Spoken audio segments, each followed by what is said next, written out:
How is it going, people? We are back late this evening for Lee Judges. Not so late for me. It's 10 to 9 here.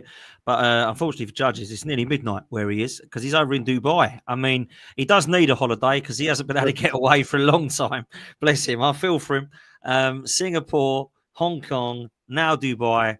You are living the dream, Lee. Living the dream. Yeah. I can't lie, I am like that. I mean, so and it's been a good day today. We've had a few beers and enjoying life at the moment in Dubai. Listen, I've been given an upgrade in the room, everything they're looking after me over here in Dubai. It's been very, very good. But good to be chatting with you, Dan, as always. You know what I mean? So Legend, mate. Looking forward to it. No, legend. We're going to do a shorter one because I've got to get Lee to get his beauty sleep. Otherwise, his missus will kill me for keeping him up too late. Yeah, ain't happy. I tell you, she's gone to bed with the hump with you. I tell you that. I bet she has, mate. Yeah, tell that Dan. He owes me one. He owes me one. I love you, really, Michelle. Love you, really, Michelle. No, look, it'll be a quick half-hour show, people. We're going to get Lee in and out. But I wanted to talk to you about tomorrow, really, because we've got Villarreal in the Emirates Cup. And I'm going to go. I wasn't going to go to the game. But you know what my brother-in-law's like. I've heard. I fancy going. I fancy these club-level tickets. What do you think? What do you think? And I'm like, look, he's not been club-level. I ain't going to be able to afford club-level for an actual proper game. So let's get him. Let's just do it, and I'll treat him. So we're going to take the Lee Judges hospitality. A bit of food, bit of drink whilst there. But, we're cheating, really, because we're going on the cheap tickets, whereas, you get that every week, mate, every week. But, look, I am looking forward to it, if I'm honest. I know we're joking all that, but I actually genuinely am looking forward to it. Not more so for some of the individuals we're going to potentially see, Lee. So I've just been chatting to the guys on my channel about it, and they've all said the same, that they are looking forward to Zubimendi. They're looking forward to Victor Gyökeres, and they're actually, a lot of people are looking forward to Madueke and just seeing what this Arsenal side is going to potentially start to look like. What's your thoughts on this one tomorrow night, bruv? Yeah. Oh, listen, I understand that the Guinness is on tap tomorrow as well, like, you know what I mean? So that's I love a Guinness. Big thing, like, you know what I mean? So a few of the people are going just for the Guinness, I think, like, you know what I mean? But no, I get that. I think that I think these games now. I was talking to someone the other day. The tour and all that's very, very good and all that, but like it's just about the money, really, just getting, showing off a bit of whatever. But now, this is where it starts, Dan. This is where it really starts. So two games now in the Emirates Cup. I think you get to start seeing what the actual Arsenal are going to be like, and that's where I think is very, very interesting. I think they've got to improve, if I'll be honest, to what I see over in Hong Kong and Singapore.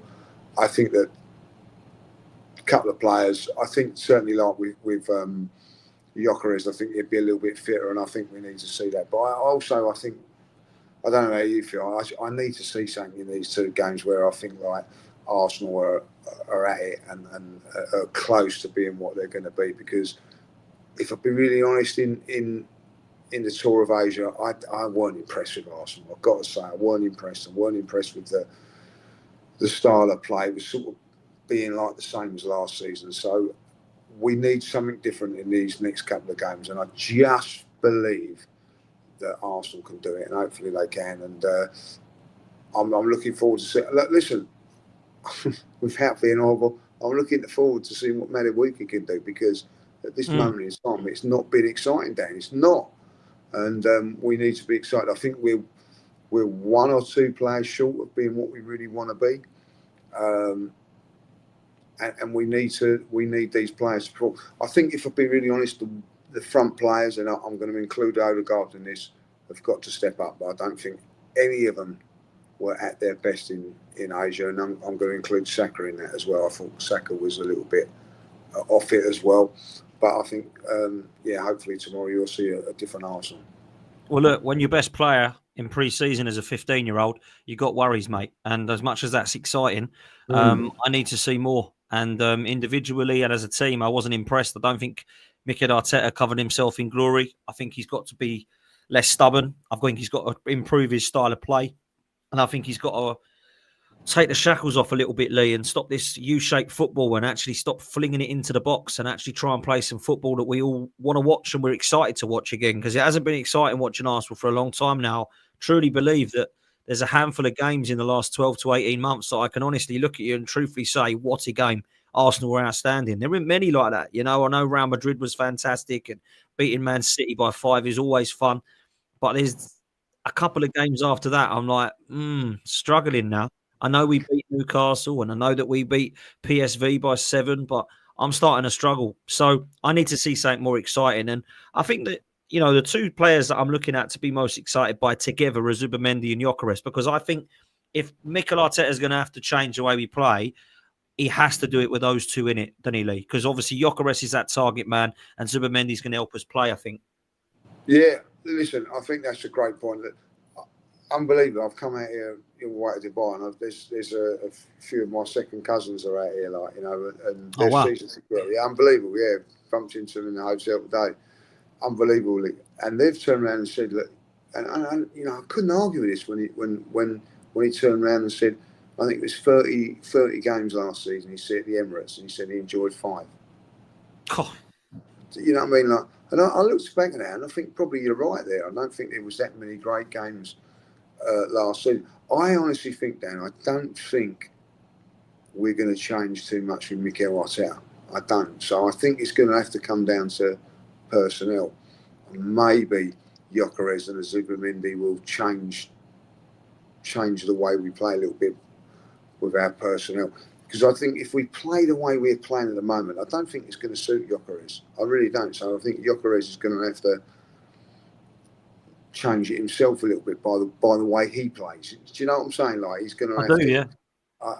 You know, I don't see Gyökeres being out on the right wing and the left wing like Kai Havertz is. I think he's going to say, look, I'm going to be in here and force Arsenal to play a little bit better in an attacking sense, because I don't know how you feel about this. We was talking today. Mikel has gone from 2 seasons ago really attacking to now being more possession based. He needs to get that middle ground of the both. I agree. If he can do that, I think that we'd be in a much better position. But I don't see him doing it, Dan. I really don't. I watched us in pre-season over in Asia. It was the same sort of thing. So I think that somebody's going to have to take control of it. Now, we were talking on Forever Arsenal. James came up with a good point with Gyökeres and perhaps with Madueke. We're going to keep the same sort of system, and they will improve us a little bit more. Like, you know what I mean? We'll be a little bit more ruthless in the final third. I don't know. I hope that we are. I'm excited about Gyökeres. I really am. But when I look at the way Arsenal are playing at the moment and the system that we're playing, I'm sorry, I'm not excited by Arsenal as I was a couple of years ago. You know, defensively we're still very, very good, but I just think that we're not quite there, and it worries me. It does worry me. Now, people will turn around and say, look, oh, forget about it, it's only pre-season, blah, blah, blah, blah, blah. But even in that pre-season, I'm not really seeing anything change. Why haven't you played Ødegaard maybe on the left, Declan Rice on the right, instead of the way we're going? We look a little bit unbalanced at this moment in time. So, listen, we all want to see us getting back to free-flowing football. But I think, I don't know how you feel about this. I know everybody else feels about it. I think we've got fantastic defenders. So trust in them a little bit more. Just say to them, you know, you can defend. I want to see Martinelli not having to track back as much as he does. You know, Ødegaard, go a little bit more offensive. Don't worry about what's behind you and all that, because you know what? We're good at the back. Hopefully Gabriel will get some sort of minutes tomorrow or at the weekend. But I just feel that there's something not quite right with Arsenal. I don't know how you feel about it. I don't want to be negative when I say this, because we're close, Dan. We're close to being a really, really good side. But just that little bit of stardust is needed in our performances at the moment. Agreed. Everything you've said, I really do agree with everything you've said. Villarreal Fan TV, big up to you. It's his best duo. Thank you very much. We've got to get him with it. He's been contacted. We've got to get him with these. Unfortunately, I've been really, really busy, but we need to do something. You know, he's a top guy. And Villarreal, we've got a little Well, bit look, of links with Villarreal, haven't we? Like, you know what I mean? Like, there's been some players for both clubs. I mean, I know Robert Pires went there, obviously, and we've played him a few times in the Champions League over the years, haven't we, as well, Villarreal? You know, obviously we beat him, got to the final and semi-final. Obviously, Raquel May, and then obviously you've got the situation where we played him in the Champions League. I always remember Theo Walcott getting that lob. Went through at the Emirates and lobbed it over the keeper. So, we've done well in the past against them. Let's hope that we can do that tomorrow. But look. He says, best duo, thank you very much. Excited for tomorrow. He says, although I think you guys will beat us. Now, look, I'm looking forward to seeing some of the players. We've mentioned that. If I'm honest with you, though, bro, I've got to be honest.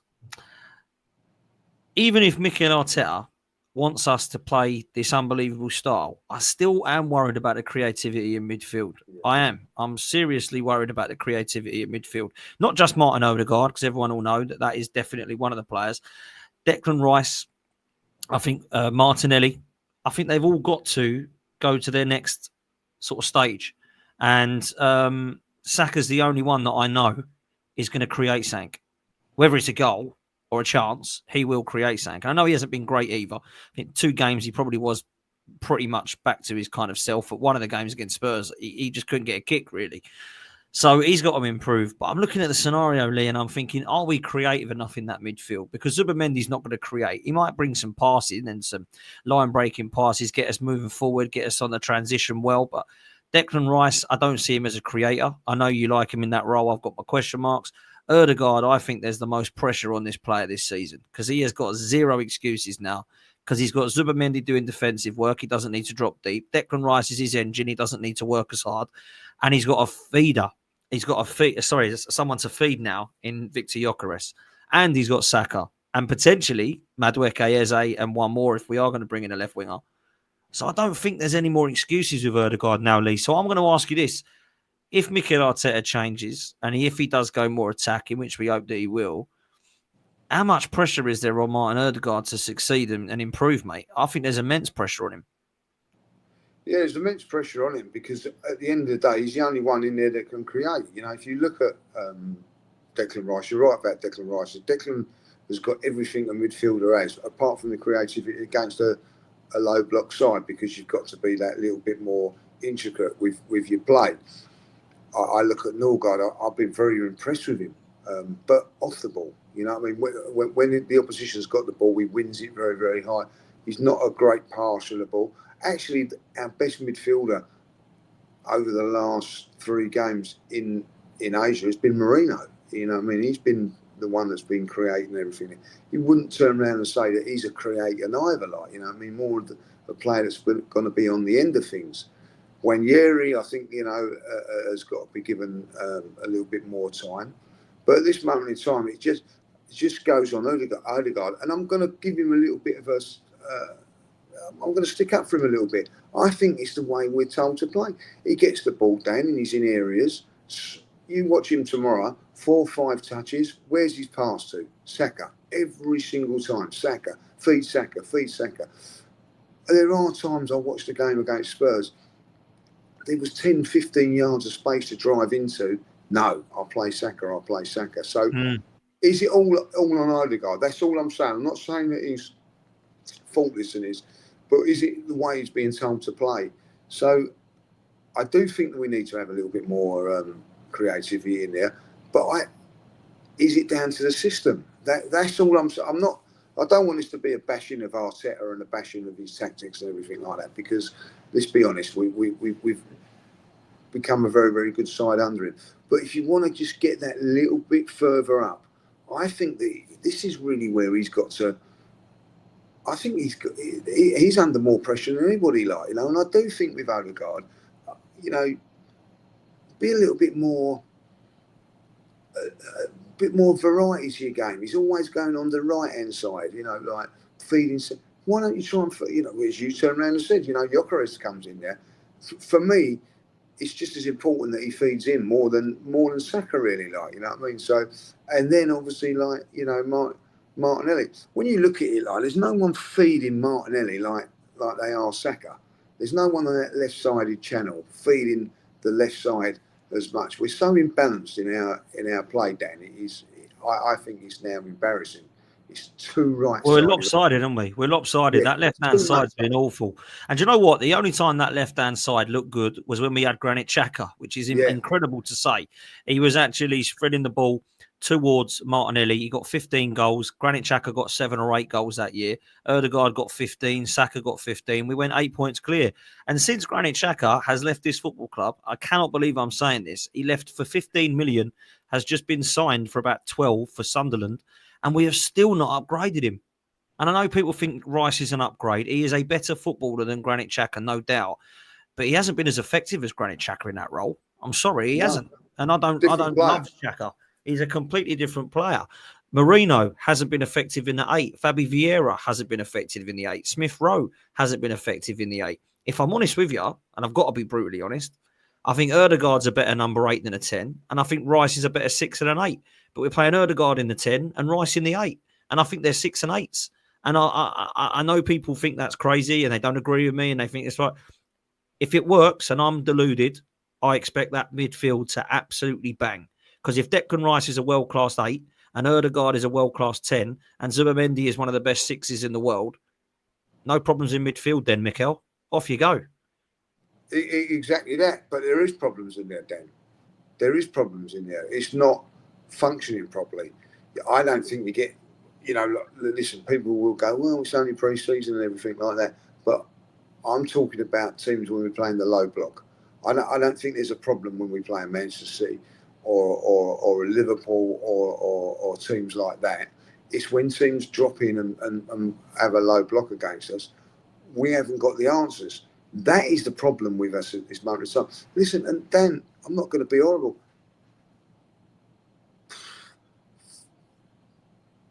20 games a season, that's what you're up against. Yeah. Low block sides, you know what I mean? Like probably more low block sides than you're going to have more attacking sides. So you've got to find a solution. You've got to think, right, this is the way it's going to be. And as you quite rightly say, we're not getting the best out of Declan Rice. We're not getting the best out of Ødegaard. Zubimendi, we don't know too much about. I think we're going to have to be a little bit more different there because I think he's a different player to Partey. But at the end of the day, if you tell me Partey, Rice, Ødegaard, that's a solid midfield, Dan. It wasn't quite functioning properly. So now we've got to change it again. It's not the personnel, Dan. I hear what you're saying, and I understand when you say Ødegaard and Rice. They're two fantastic footballers. Yeah. So you should be getting the best out of them. Get the best out of your best players. And I don't think that we're doing that, Dan. I don't think we're getting the best out of Martinelli in the system that he's playing because he's always isolated one-on-ones. Where's the fullback giving him help? A fantastic interview with Robert Preseason the other day when he said, you scored a lot of goals by cutting inside and scoring. And he went, yeah, because Ashley Cole was going on the outside and give me that option to cut inside. We don't have that at all on the left-hand side. No, we don't. We don't. Saka's got more options. Look, and he does deliver Saka, but Saka has a lot more options. He has Ødegaard on that side feeding him for a start and making runs. He has Ben White, if it's Ben White, overlapping him all the time. What do we get on the left-hand side? As you say, Declan Rice, I don't think is a wideish left player that he's playing. He's more of a box-to-box player. But the game against Spurs, he was sort of like wide left of a free in midfield. That ain't the way he should be. Do you know what I mean? He was more wider than Martinelli at times in that position. Listen, when you're watching pre-season, you watch football a little bit differently because you're not as bothered about the results. I was watching the games tactically and all that. And I'm scratching my head at times and thinking, well, what's he doing there? Why is he there? What's he going? Now you can turn around and say, oh, look, it's pre-season, they're experimenting and everything like that. I get that. But it ain't working. It ain't working. And these next two games, Villarreal and Bilbao, they're two games, unfortunately, for the spectators. They're going to be teams that are not going to get much possession. So it's now can we break them down? And I suppose that they're looking at these sort of games and thinking that we can work these out and try and get this low block sorted out. I didn't see it in the first 3 games. I'm not too sure if the personnel is going to do it. I love to see like Martin Ødegaard going down the left-hand side in this game and Declan Rice going down the right, seeing what can happen. Haven't seen it enough, Dan. I don't think there's enough. Like, do you know when you get that changeover in up the front 3 and all that? It seems to be very, very solid based midfield. Like, you know what I mean? I think that needs to have a little bit more flexibility to it. I agree. I actually agree with Villarreal Fan TV. I think 4-2-3-1 with Zubimendi and Rice, and then you put Ødegaard in that creative role and give him a little bit more of a free roll towards the left as well as the right, because he's just on the right the whole time, to be honest to him. And I need to see more than that. Look, do these super chats. And I've got a couple of questions for you before we sort to come to a close, because we're going to have a shorter show tonight, people. Suj says, big up Lee. Big up, Dan, and big up the chat. Hit the likes and subscribe. Suj has been a member, Lee, for 11 months now. What a legend. Wow, what a legend. Top absolute guy. hero. Top guy, Suj. We love Suj. And, make sure you hit like and subscribe, people. And I am literally 960 away from 50K. So if you can come and help me, that'd be amazing if you could hit that as well. Yeah, that's unbelievable. I know. I don't know how it's happened, mate. I literally do not know how it's gone 50K, up. you get an award for 50K. Oh, dear. I thought it was 100. Blimey, I didn't know that. No, I think for 50 you get some sort of shield or something like that. That's unreal, like, you know. Well look, done, let's get us both up to 50, because Lee and me are close here, and my channel, 12th Man, is close as well. So let's go and get some subscribes and some likes. Lawrence says, I've just been off the phone to Hoggy. Are you two meeting up with him after the game? Well, Lee definitely isn't, because he's in Dubai. And I am not, because I'm going to be sitting in the posh seats. So that won't be happening. But I'm going to give him a bell. I'm sure we'll see him. Lawrence was slagging off the white kit. I see the other day. I've just seen this. He's done it here. Look, Dan, I've already asked Lee, but I'd like your opinion on Arsenal wearing white for the 3rd kit. I've got to be honest. I to look at, I quite like the badge, and I quite like, the cannon and all that. But I don't agree that we should be wearing white kits personally. That's my honest opinion. The one thing I will say, and I said this to Lawrence tonight, I mean, Arsenal are red and white. Don't ever forget that. There's a lot of red in Arsenal's colours, but there's a lot of white as well. So don't go down the route of some other team. You know what I mean? Like, Arsenal are red and white. You know what I mean? Always have been, always will be. So I get it why it's a little bit there. Like, for me, and I know Lawrence will agree with me on this, Arsenal should always be red and white, yellow and blue. 3rd kit, do whatever you want with it, whether it be white, orange, pink, I don't care. But those black and gold for me, black and gold. Black and gold, that was incredible kit. But for me, yellow and blue will always be the 2nd kit for Arsenal. I know things have changed. Football's changed so much now. Like, I actually quite like the kit. If I'll be honest, the collars are not for me. Like, you know what I mean? It's a little bit too much collar and not enough. I don't like them either. I don't like the kit, the collars. I've got to be honest with you. But no, I've never been a fan. We actually did wear one. Do you remember we wore one? Well, we wore 2 actually. One of them had all the marble halls, red stuff all over it. But we had one in 2008 that was very similar to this one, and it was white with the maroon collar, red currant collar. I don't know if you remember that one in 2008. It was actually our away kit was white. And that's the last time that I can remember us having an away one, to be fair. He also says, what do you guys think of this Jeremy Jacquet that Arsenal have been linked with? I don't know if it's Jacquet or Jacquet, but we're linked with the Rennes 19-year-old centre-half because, which was my next talking point, Kivior could be going. Now, Kivior is being basically saying he wants first-team football and Arsenal can't offer it to him. Italian clubs are interested, AC Milan, Inter Milan, and likewise. I think Andrea Berta might look to get rid of Kivior here, because I think that this season, I think he's probably going to be able to get us a lot of money, whereas next season he might not be able to, unless, of course, we get another injury to one of them. I will say this, though, right? You've got Gabriel and Saliba. You've got Mosquera, who's come in, and Kivior. I think we're pretty good there. I'm quite happy. If Kivior comes in and we get this young kid in again, I kind of feel like, not gone backwards, but I feel like Kivior was perfect for what we needed if Gabriel was to get injured. And I've got to say it, this worries me at Old Trafford. And I said it on my show just tonight. There's no Timber fitness at the moment. He's back, but how fit is he for Man United? Not apparently to Arteta, very fit. Gabriel, doubtful for Old Trafford. Back in training, but not sure how fit. Calafiori, not in training, injured again. Kivior looking to be sold. That means we could have a back line of White, Saliba, somebody, maybe Mosquera, and Lewis-Skelly. Now, I'm not saying that's weak by any means, because I like Ben White a lot. Saliba's unbelievable. Lewis-Skelly's been phenomenal. And obviously, Mosquera, he's new, but he looks quite promising from what I saw against Spurs the other night. I must say that. I can't believe we're talking like this, Lee, when we've got about 18 defenders, it seems. But we are literally, if we got rid of Kivior, we're down to Mosquera as a first game against Old Trafford. Listen, I think Kivior will probably go, and I'll tell you the reason why is because he deserves to, because I think that he deserves first-team football on a regular basis. He's done very, very well. Arsenal won't sell him until probably at the end of the window, so I think Kivior will be available for Man United, possibly Leeds and Liverpool, and then maybe at the end of the window, I think that he may go. I do, and whether you like it or not, Dan, he's done fantastically well. But I agree.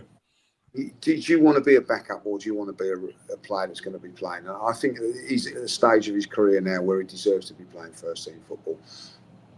He would get it on most teams at this moment in time, but he's not going to get in front of Gabriel and Saliba. But he's been brilliant for us. In an ideal world, you'd want to keep him for another year and everything like that. But I think with the promise of like regular first-team football, I think he's going to want to go. Like, you know what I mean? He's done fantastically well for us, by the way. Really, really improved. Against Real Madrid, I thought he was brilliant. PSG brilliant. Came in and was excellent. And if I'm honest with you, if you ask me now, Gabriel's injured, do you want Calafiori or Kivior? I'm picking Kivior. 100%. 100%. You know what I mean? Like, look, and it's no coincidence if you look at maybe what the manager's thinking. The first two games of pre-season, who was playing as a left central defender, it was Calafiori. So I do think that there's a little bit of thinking in it, maybe that was going to be the way. But again, I think Calafiori, I think, done very, very well in those games. But again, another injury. So it is a little bit of a worry from that point of view. But I think Kivior will go. I'll be very, very surprised if he stays at Arsenal. But they won't sell him until probably the last week of the transfer window, right at the end. And I think by then Gabriel will be fit, and I think that Calafiori will be fit as well. And I do think that that's the way it's going to go down. And I think if they do sell Calafiori, maybe they keep Zinchenko as a backup for left back. I don't know. But listen, he's Polish international. I think he's proved everybody wrong. A lot of people wrong. You know, a lot of people. And I think that do you know when you're in a position when you think like, well, I don't think he's really good enough for Arsenal. I think that's been like his position for about 2 years. But I think after last season, he's proved that he can be good enough for Arsenal. And I just think at the end of the day, I think there'd be an offer, whether it be from him or from Arsenal, that's going to be too good for him to turn down, and the club. Yeah.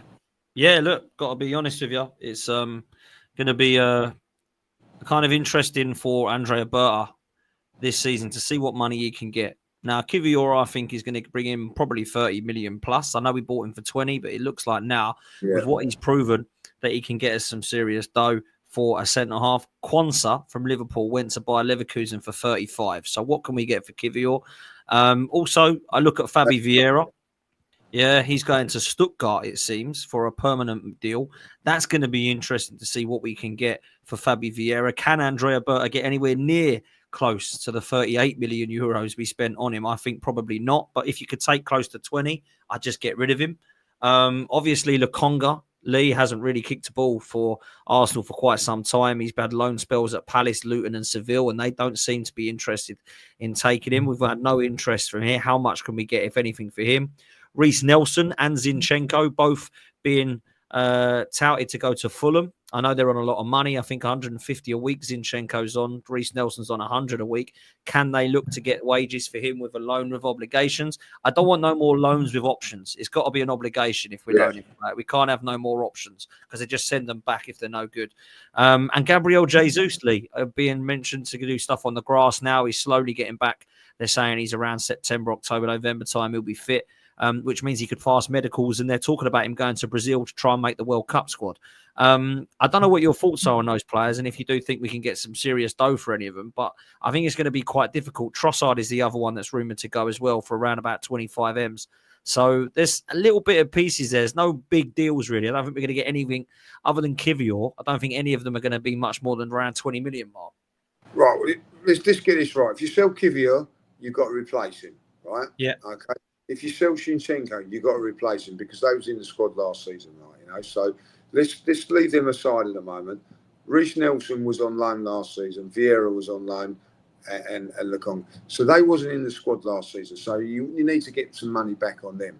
So if you can get anything back on them, that's fantastic. But then if you sell Kivior, you've got to bring in somebody else. Otherwise, the squad's going to be weak. And we're linked with Jeremy Jacquet. Yeah, so that needs to be done then. And the squad's thin. So if you sell Zinchenko as well, you're going to have to bring somebody else in. Whether it be a left defender or a midfield player or something like that, you're going to have to do that. Because when you look at it, Mikel was saying last season, the squad was very, very thin. We weren't not strong. At this moment in time, as far as numbers are concerned, we're only one up from what we was last season. So if you're going to be looking to sell Kivior, I think 40 million, Dan, that's got to be about right. And you're bringing in someone 20 million, that gives you 20 million. Zinchenko, as you say, would be probably better for the wages side of things, as Reece Nelson would be as well. Still got to bring in a couple more players, but we need to bring in the right players, but with the right prices. I don't think we're going to bring anybody in that if we're going to replace Zinchenko and we're going to replace Kivior, we're not going to bring anybody that's going to come in as starters.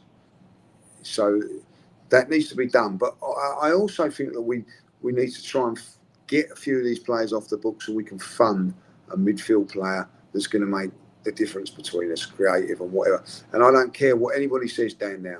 That midfield player has got to be the best midfield player or best creative midfield player that's available. Not the second choice, not the third choice, the first choice. And if it's Eze, they go and do it.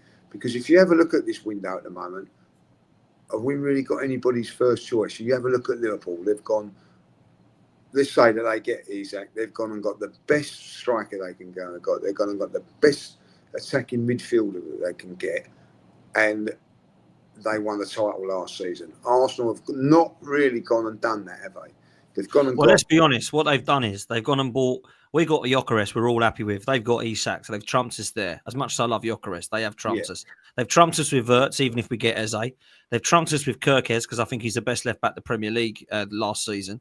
Frimpong is probably one of the best right backs available at the moment because Man City need one and have said we probably won't get one because there's no one out there. So they got the full back that's needed. They're linked with Mark Guehi, who's one of the best centre backs in the Premier League at the moment that's available as well.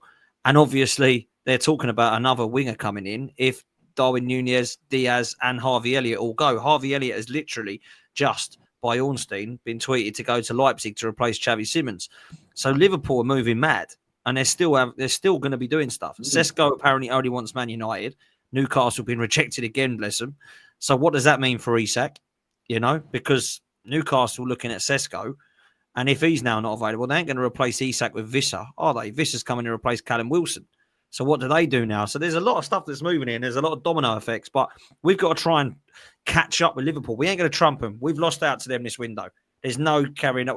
We can't do anything now. We've got to go and get Rodrigo and Eze for me to say, do you know what?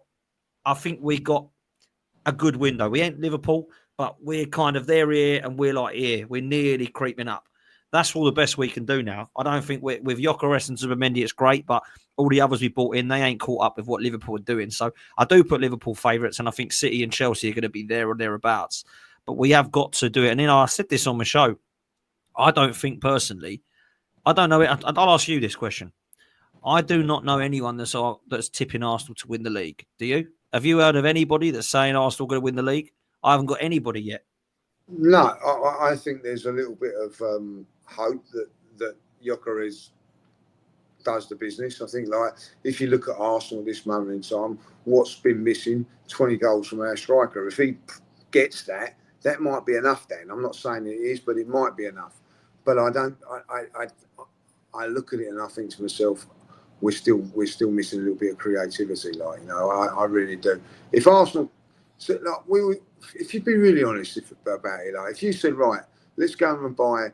If you go and buy a Gyökeres and an Eze, right, or you can go and buy Isaac, right? You'd probably go Gyökeres and Eze, like, you know what I mean? Because it's two players and whatever. But if you're just buying Gyökeres, that ain't good enough. And I'm not being greedy when I say that, because I look at it and I think, yeah, like, Gyökeres is a big difference to us. But at the end of it, I'm looking at it and going, well, hold on a minute. Liverpool have just gone there and they're there now. So we need to match that, Dan. We need to match that, like, you know, and we need one player that could do it. Now, if we was to get Eze or somebody like that, I think that we're not going to beat what Liverpool have done, because it's incredible what they've done. But I think with us, if we get another player where we're here now, I think it will push us there. And where Liverpool, you know, like, Liverpool are here at this moment. For Liverpool to get there is very, very difficult, Dan. You know what I mean? Like, they're going to have to go and buy, you know, like, you know, I was talking to a Liverpool fan yesterday, funny enough, who was saying that if they do get Isaac, it puts him there. But they're still a defender, like, you know, they've lost our Trent, which is a little bit of a downgrade. So at the end of the day, it's not all been. It's not a 10 out of 10 for Liverpool, if I'll be really honest. You know what I mean? It's damn close to it. But what they've done is they've gone and got, right, what do Liverpool need to improve? They need a striker. Okay. They've gone and got the best striker available. We need a creative midfielder. They've gone and got the best creative midfielder. Arsenal have not done that since Declan Rice, you know what I mean? Like, and I think that Arsenal need to just do one thing where they go. I don't think that if Arsenal at this moment, I don't know who it be. Just say it is Eze, or it is a Morgan Rogers, or it could be someone else, or like a Rodrigo. Let's just say, if they were to do that, I think a lot of people will go, oh, hold on a minute, Arsenal have done really, really well this time around. Like, I think Arsenal have done good in the transfer window, but it's not been mind-blowing, Dan. Let's get that right, you know what I mean? Like, this is on the back of not spending nothing in January, not spending nothing in the summer. When you look at all the players we bought, we ended up making £5 million, and the transfer window before that. So I think that there's still a little bit of work to do for Arsenal. I do. How many players do you think, if everyone stays, how many players do you think we need then? I think that, without being greedy, I think we need two. I think we need two as well. I don't think we're going to get two. I think that we might get one more, and everybody might be happy with it. But I think we need Eze and Rodrigo, don't we? Or like Eze and a winger. Like, that's what we need. Yeah. Yeah, I agree with you. And then some people are saying we need another defender. I think we only need another defender if Kivior goes. If he stays, like for like. But I think if we're going to go on and win the league and maybe possibly challenge for the Champions League, I think we need two players. And it's going to cost us a lot of money. But, you know, when Liverpool's spending what they're spending, no one at Chelsea, when I see Chelsea fans, and I never hear Chelsea fans or Man City fans, or well, we need to balance the books. We need to do this and do that. They don't care. But Arsenal fans, well, we need to do this. We need to you know, it's like we're worried. I think Arsenal over the years, and quite good of them, have made us bank accountants. You know what I mean? Like, definitely accountants. 100%. Yeah, worrying about money all the time. Like, I'm at that stage now where, look, they're not worried about us when it comes to buying kits. This is the third kit that's come out. Like, you know what I mean? Like, they're not worried about that. They're not budgeting for that, you know what I mean, and saying, oh, like if you buy the first two, you can get the third one half price. So there's none of that. Bosh, bosh, bosh. They're all the right price. Season tickets, etc., etc., etc. Everything is on the top notch, top notch, top notch. So why isn't it on the transfer market on the top notch? It's not. You know what I mean? Why are we asking the fans to spend out the most amount of money for shirts and whatever? But when it comes to the signings, I'll tell you what, we go not for the top player, we go for the one under. And I think that's got to change with Arsenal, Dan. I really do. I think that I'm not happy with it. Yeah, that's the wrong thing to say. Yes, I'm happy with the transfer window, the way we've gone at the minute. But I still think we need more. Is that me being greedy or not? I don't know. No, but it's just trying to compete with all four competitions against Liverpool and Man City and Chelsea. It has to be said now. They've been serious this window. They've got a good squad depth. I did a show today with Goonie from Chelsea. Went through their squad. They got two players in every position now, and they're looking at 2 or 3 more. So I've got to be honest, it's going to be difficult. It really is, man. But look, my last question before we get out of here is about tomorrow. Well, it's about both Emirates Cup games. Do you think Mikel Arteta will change in these next 2 games? And do you think that we will be ready and prepared for Manchester United? No, I don't think he will do. I'd like to think that I was wrong. I think this is the way it's going to go down and all that. Do I think we'll be ready for Man United? Yes. But I don't think that Gyökeres will be 100%. The reason he won't be 100%, Dan, is because he's 2 weeks behind everybody else. And that comes down to money as well. You know what I mean? Like, I think we should have got him in the door 2 weeks ago. I really do. I really do. Like, you know, and if it cost us £2 million more, so be it. I think at the end of the day, we're going to go at Man United. I'm not going to put a lot of money on it, right? But I don't think Gyökeres will start against Man United. There you go. I don't know how you feel about it. I wouldn't put a lot of money on it. Wouldn't be surprised. Well, we've just been speaking about that. Kenny reckons it'll be Havertz, chain for Havertz. Me, D and Christian are praying it's Gyökeres that starts, because if he plays Havertz against Manchester United, we are drawing the game because he's rubbish. So we are not going to win that game. He is not going to win us that game. Listen, I'm going to say this now. 100% fit Kai Havertz is better than a 50% Gyökeres, and that's the problem we've got. And I'm with you on it. I think that, you know, Gyökeres should be, hopefully in 2 weeks' time, he can be a little bit fit. It'd be very interesting what happens in these next 2 games, Dan. How much minutes he gets and what he looks like, you know. Yeah. I think it's very, very important. I think Timber and Gabriel are there as well. Yeah, I'm worried about them. I think that they've got, well, both of them have got to have minutes at least in these 2 games. Listen, don't get me wrong. Don't get. If they don't play in these games, oh, that's it. There will be a game behind closed doors that they can play in as well. So it ain't like doom and gloom. But I think they need to get some sort of minutes. But that Gyökeres one for me, and how fit he's going to be, is going to determine if Arsenal are ready or not. And I've got a little feeling that he's not going to be quite out. And that's down to the club, Dan. I'm sorry, it's down to the club, because they should have got him in a little bit earlier. And people go, oh, well, stop moaning and all that. It's not about moaning and all that. Like, it's about when we go to Man United, we need to be. Now, Man United are not going to be at their best, Dan. They're not going to be at 100% with their players as well. So it's a good opportunity, good time to be playing Man United, because I do think 6, 7, 8 weeks down the line, Man United are going to be a little bit more different to what they are now. So I think it's a good time to play Man United, good time to get a result against them.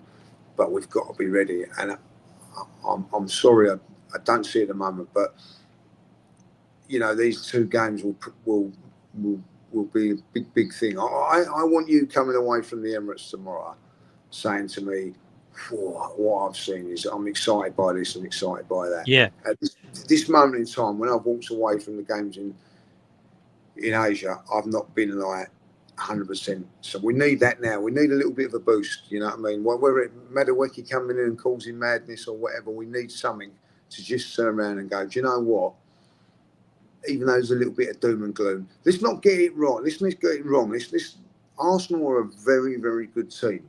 Don't get me wrong, but it's just we need that little bit of something to get us over the line, Dan. Is Gyökeres going to do it? Is Madueke going to do it? I don't know. I think at the end of the day, Madueke is going to be a decent player for us. Don't get me wrong, but is he the best player that we could have got in that position? I don't think so. That's my opinion. He's good, but he might prove everybody wrong and be an unbelievable player. But I don't think it's a little bit unfair on him to push that onto him. But I think there's better players out there than him. I agree. And I think if we don't actually get the next couple of attackers right, people are going to be looking at Madueke signing, thinking, what the hell are we doing? Yeah, why did we sign that? Why did we sign him? There's serious pressure, man. And again, Mikel Arteta has done it to himself again. Like Kai Havertz, he has to get the best out of Madueke now because he spent unbelievable money on him. So let's see what happens. Look, we're going to leave it there, people. Big up to every single one of you. Cheers for the super chats. We're going to send you over to Dan United, one of my good mates, who is ranting about the Sesko thing. Well, he's not ranting. He's kind of laughing about it because Newcastle, my goodness, I don't know what's happening to Newcastle Football Club, but they've got Sesko. So go and spam his chat. Lee Judges and Dan Potts raid Benjamin Tesco. That's all you need to go and say. So big up to him. Lee, it's a late one for you, mate. So I'm going to let you go to bed now, mate. But thank you for jumping on. No worries, enjoyed it. And listen, go and have a good game tomorrow and all that. Let's hope Arsenal get back and just put a little bit of hope into us. You know what I mean? And listen, I'm not being doom and gloom when I say this, Dan. I really do think that Arsenal are a very good side. We just want to see us something that can tell us Arsenal are going to be there and thereabouts at the end of the season. 100%. Listen, people, we're out of here. Go and show Dan some love, and we'll see you next time. Laters.